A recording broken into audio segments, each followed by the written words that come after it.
नमस्कार। स्वागत है एक बार फिर से आपके अपने चैनल कहानियों के सफरनामे में। तो चलिए कहानी की इस सफर को आगे बढ़ाते हैं। चांदपुर की चंदा, अध्याय 19। 1 साल की गारंटी हो या 5 साल की, fridge, cooler, TV, AC, sofa, पलंग की गारंटी तो हर कंपनी दे देती है, लेकिन दहेज में दिए जाने वाले इन सामानों से आपकी बेटी 5 दिन भी खुश रहेगी। इसकी गारंटी आज तक न कोई कंपनी दे सकी है, न ही कोई दुकानदार ले सका है। गुड़िया की शादी के बाद कुछ ऐसा ही हुआ था। किसान क्रेडिट कार्ड से पैसे निकालकर रमेश सर ने हर वो सामान दिया था जो तय था, लेकिन उधर से दिन पर दिन गुड़िया की चिट्ठियों की संख्या बढ़ती जा रही थी। इधर उसी स्पीड में रमावती और रमेशर के हार्ट की दवाइयां भी बढ़ती जा रही थी। गुड़िया हर चिट्ठी में माए बाबूजी से मिलने का जिद करती, लेकिन कभी ससुर अपनी खाई गई कसम की दुहाई देकर मना कर देता, तो कभी ननद कह देती कि जाना तो वही रह जाना, यहाँ मुंह न दिखाना। यह सिलसिला कई महीनों तक चलता रहा। गुड़िया आंसुओं से बार बार चिट्ठियां लिखती रही। सास ससुर बार बार अपने अहंकार से फाड़ते रहे। लेकिन इसी बीच एक दिन ऐसा हुआ कि रमेशर ने झांझा बाबा को मोटरसाइकिल पर बैठाया और आर पार का फैसला कर लिया। झांझा बाबा जैसे ही गुड़िया के गांव पहुंचे, गांव में पंचायत बैठ गई। उस पंचायत में बाबा ने अपना विकराल रूप दिखाया और गुड़िया के सास ससुर को खूब फजीहत किया। ससुर बाबा के व्यक्तित्व और अपनी बेइज्जती के डर से हाथ जोड़ने लगा। शादी में हुई मारपीट, झगड़ा बवाल और प्रतिष्ठा हनन की दुहाई देने लगा। लेकिन बाबा ने पंचों के सामने साफ साफ आदेश दे दिया कि इलेक्शन बाद गुड़िया की विदाई का दिन फाइनल रहेगा। उस दिन रमेशर आएंगे और अपनी बेटी को लेकर जाएंगे। इस बेइज्जती से उसका ससुर खून पीकर रह गया। सास पुकार उठी, लेकिन गुड़िया की आंखें चांदपुर जाने का दिन गिनने लगी। आज वही दिन आ गया था। विदाई कराने रमेशर गुड़िया के गांव गए थे। कल सुबह गुड़िया का आना तय हुआ था। इधर बेटी के आने से उत्साहित रमावती घर में आज खाना बना रही थी कि अचानक दरवाजे पर किसी की दस्तक हुई। रमावती जब तक चूल्हे पर रखी तसल्ली से ध्यान हटाती, तब तक मंटू झट से उनके पैरों में झुक गया। गोड़ लागी मौसी। खुश रह, कहाँ थे बबुआ? कम से कम कहकर तो जाते। एक तो गुड़िया के टेंशन से रात भर नींद नहीं आती है, ऊपर से तुम्हारा टेंशन। इतना कहने के बाद रमावती की आंखें नम हो उठी। मंटू के चेहरे पर चिंता की लकीरें खींच गईं। एक झटके में वो जमीन पर चुक्का मुक्का बैठ गया, मानो कोई छोटा बच्चा माँ की डांट सुनने को तैयार बैठा हो। बड़ी देर में उसने चुप्पी तोड़ी। ए मौसी, जानबूझकर हम थोड़े भागे हैं। गुड़िया की शादी में जब से मारपीट हुई है, तब से डब्लू के गुर्गे मुझे पागलों की तरह खोज रहे हैं। रामलीला में स्टेज बनवाना था, तब तो हमसे प्रेम हो गया था, लेकिन चुनाव के बाद फिर से हमसे दुश्मनी हो गई है। डब्लुआ ने ऐलान किया है कि मंटुआ को जब तक चांदपुर से भगा नहीं दूंगा, तब तक चांदपुर की बेटियां सुरक्षित नहीं रहेंगी। इतना सुनते ही रमावती के हाथ कांपने लगे। क्या कहे, कुछ समझ न पाए। इधर मौसी की हालत देखकर मंटू के भीतर एक अपराध बोध घेरने लगा। दिल उससे सवाल करने लगा कि जिस मौसी ने पाल पोसकर इतना बड़ा किया, उसी मौसी के सबसे कठिन समय में वो साथ क्यों नहीं है। लेकिन रमावती तो रमावती थी। मंटू के उदास चेहरे को देखते ही उनके सूने हृदय में वात्सल्य की चिंगारी जल गई। आंखों में ममत्व झलक आया। आखिर वो मंटू कैसे बताए कि गांव की नजर में भले तो नालायक है, लेकिन माँ की नजरें तुझे कभी नालायक नहीं मान सकती है। वो झट से एक थाली में खाना लाई और मंटू के उलझे लटियाए बालों की तरफ देखकर कहा, ले खा ले, आपन दशा देख सीसा में म्लेच्छ कहीं का। मंटू इस डांट से खिल उठा। उसने अपने माँ को नहीं देखा था, लेकिन मौसी को लाखों बार देखा था, चुपके से माँ बन जाते हुए। आज वही दृश्य उसकी आंखों के सामने उपस्थित था। लेकिन हाय रे उसकी किस्मत, जैसे ही खाने का पहला कौर मुंह में डाला कि दरवाजे से किसी ने जोर की आवाज लगाई, ए चाची, मंटुआ आया है क्या हो? ये सुनते मंटू ने थाली खिसकाई और एक झटके में कूदकर छत पर चला गया। सांसें उसकी जहां थी वहीं अटक गई, प्राण सूखने लगे। उसे एहसास हो गया कि उसके आने की भनक कुछ लोगों को लग गई है, और सबसे बड़ी बात कि आज राकेश को भेजकर उसने बहुत भारी गलती कर दी है। अब आगे क्या होगा भगवान जाने। इधर रमावती अभी सारा मामला समझ पाती, तब तक आवाज देने वालों के पांव की आहट आने लगी। ए चाची, मंटुआ आयल हवे कहो। ना ना, यहाँ मंटुआ नहीं है, वो तो गौरा गया है नानी के गांव। अच्छा, आइए तो तनिक बताना, उसको डब्लू प्रधान बुला रहे हैं, कुछ जरूरी काम है। जाओ जाओ, कह दूंगी। इतना कहकर मौसी दरवाजे पर ही खड़ी हो गई। घर में घुसने का प्रयास करने वाले लड़के की हिम्मत जवाब दे गई। बाहर खड़े सारे लड़के धीरे से चले गए। रमावती सोचने लगी कि इन लड़कों को तो थाना कचहरी से मैनेजर साहब बचा लेंगे, लेकिन आज मंटुआ को कुछ हो गया तो उसे कौन बचाने आएगा। उधर मंटू के कमरे में घुसते ही कमरे की दीवारें उससे पूछने लगी दिल का हाल। हाथों से साटे गए एक एक फिल्मी पोस्टरों ने पूछा, कहो बबुआ, तुम्हारी जिंदगी इतनी फिल्मी कैसे हो गई? आंखें देखने लगी दीवारों पर चिपकाई गई एक एक चीज को। उसके भीतर हुक सी उठने लगी। भला क्यों न उठे, अपने स्कूल की कॉपी में कभी कवर न लगाने वाले मंटुआ ने जिस ब्राउन पेपर से दीवारों को खूबसूरत बनाया था, वो दीवारें आज सीलन से गंधा रही थी।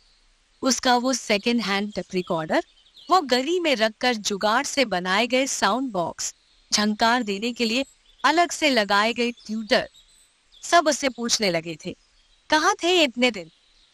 इधर नजर घुमाते ही मंटू ने देखा तमाम कैसेटों की रीलें टूटकर बिखरी हैं। ए साइड और बी साइड दोनों साइड खराब हो चला है, लेकिन दीपक आरती की अखबार में छपी तस्वीर नहीं उखड़ी है। हाँ, तस्वीर पर लिखा वो चांदपुर की चंदा जरूर धुंधला हो गया है। मंटू की नजर ऊपर ही टिक गई। तभी उसे याद आ गई गुड़िया। हाँ, इसी कमरे में तो सुबह शाम को चाय दे जाती थी और ताना मार देती थी, अरे आवारा है, एक के गाना सवेरे से 50 बार काहे बजाता है रे। उस समय तो मंटू ये ताना सुनकर चुप रह जाता और शीशे में मुंह देखकर साउंड बॉक्स को उत्तर टोले की तरफ घुमा देता। लेकिन गुड़िया के मुंह से आवारा सुनकर जो खुशी होती थी, उसका वर्णन कठिन था। लेकिन आज तो चांदपुर उसे सच में आवारा मान चुका है। गुड़िया को याद करते ही उसकी आंखों से पानी झरझर गिरने लगा। उसने देखा सामने मेज पर रफ कॉपी और पेन उसी तरह रखा है जिस तरह गुड़िया की शादी में रखा था। वो शादी की रात उसकी आंखों के सामने नाचने लगी। यही तो बैठी थी ना पिंकी? हाँ हाँ, यही जगह तो है। कैसे धीरे धीरे नजरें झुकाकर मंटू ने उससे पूछा था, मेरा भी मेकअप हो जाएगा ना? धत, हमको बस लड़की का मेकअप करने आता है, लड़की का नहीं। इतना कहकर पिंकी झट से लजाकर दूर खिसक गई थी। उसके गोरे गाल लालिमा से भर उठे थे और अनकती हंसी के उजास से कमरा धूप बाती की तरह गवक उठा था। लेकिन ये क्या हुआ? मंटू अब कमरे से जाने लगा। जो कमरा कभी उसकी दुनिया था, वो कमरा अब काटने लगा। अचानक से खिड़की से तेज हवा आई। उसके पुराने रफ के पन्ने फड़फड़ाने लगे। उसे याद आया, सारे प्रेम पत्र इसी कलम से तो उसने लिखे थे। इस रफ में न जाने कितने फिल्मी गाने, कितनी शायरी और कितनी बातें तो दर्ज है। और इसी पर तो उस पगली ने लिखवाया था मस्करा, आईलाइनर, सेटिंग पाउडर। लेकिन मंटू आज कैसे कहे कि एक करेजा कोई ऐसा सामान लिखो ना कि इस बदसूरत लाइफ का मेकअप हो जाए। यही सोचकर मंटू ने रफ और पेन हाथ में उठा लिया, मानो पेन नहीं, वो संसार का आखिरी बचा फूल हो, रफ नहीं, प्रेम की अंतिम किताब हो। इधर घड़ी शाम के 6 बजा। खिड़की से हवा आनी और तेज हो गई। उसने बाहर देखा, अंधेरा हो गया है और राकेश अब तक नहीं आया। दिल उसका परेशान हो उठा कि अचानक आंगन से आवाज आई, रे मंटुआ शर्ट बदल ले। और जल्दी पीछे से कूदकर सीधे उत्तर टोला भाग। वहां गुड्डुआ साइकिल लेकर खड़ा है।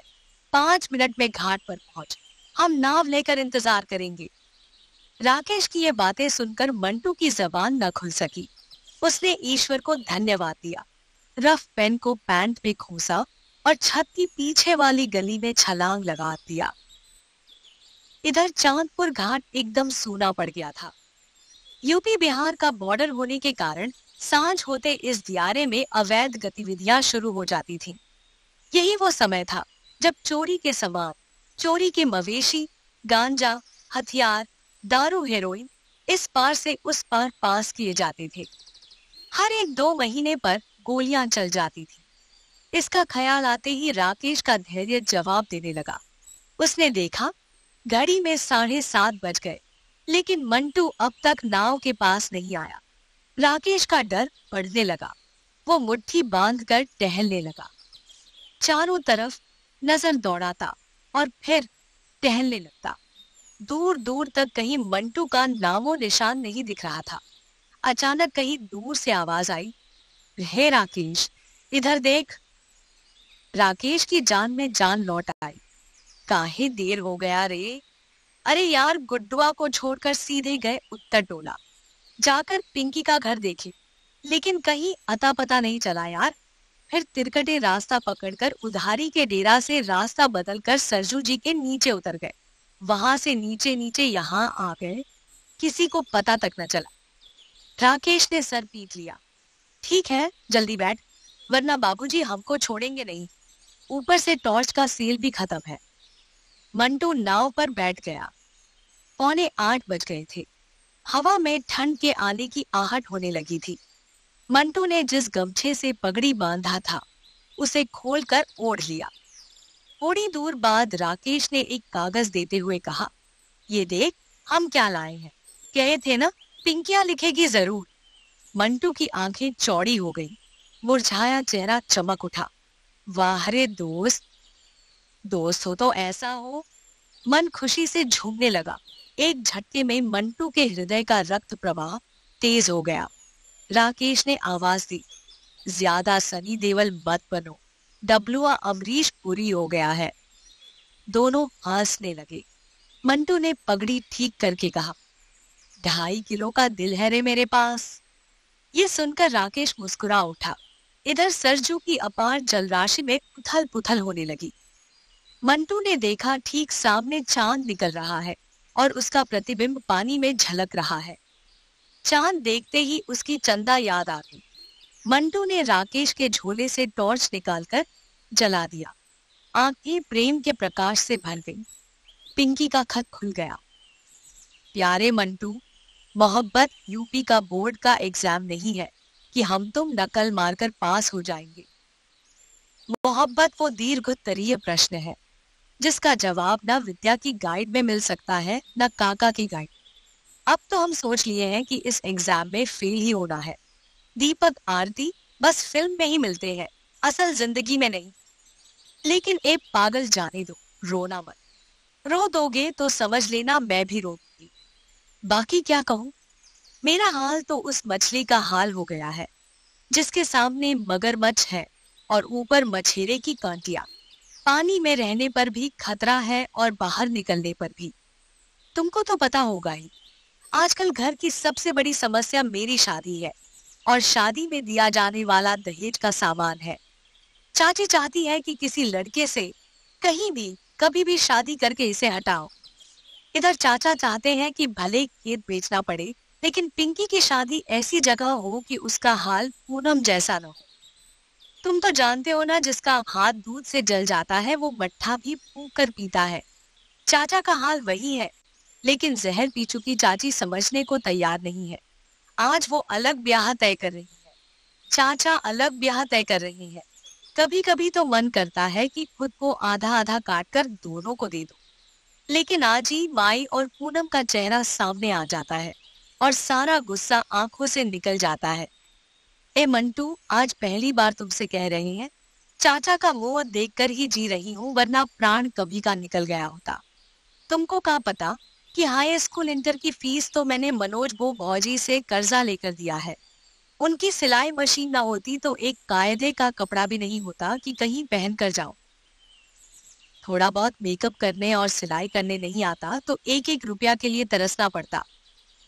लेकिन ठीक है, हमको लग रहा कि हम भी महादेवी जी जैसे जेल में बंद है आजादी के लिए। ये घर अब जेल ही हो गया है। मन करता है जेल तोड़कर भाग जाए या फिर जहर खाकर सो जाए। लेकिन ए मंटू, मरना इतना आसान नहीं जितना हम सोच लेते हैं। बताओ, आज तुम पढ़ लिख कर कुछ बन गए होते तो ये दिन देखना पड़ता। हम मना किए कि आधी रात को नाव पर मत मिलो, वरना कोई देख लेगा। तुम नहीं माने। हम कहते रह गए कि पढ़ाई लिखाई छोड़कर गांव के लड़कों के साथ मत घूमो, वरना एक दिन फंस जाओगे। कहाँ सुने तुम। छोड़ो, जाने दो। अब तो आंसू भी नहीं निकलते हैं, शायद वो भी हमसे ऊब गए हैं। ए मंटू, ख्याल रखना, बबुआ को पढ़ाने जा रही हूँ। बड़ा मन करता है मेरा पढ़ाने का, और सबसे ज्यादा तुमको पढ़ाने का। और सुनो, कल शादी का दिन फाइनल हो जाएगा। शादी में जरूर आना। देखना कैसी लग रही है तुम्हारी चांदपुर की चंदा। बस रोना नहीं, रोते हुए विदाई करोगे मेरी, नहीं ना?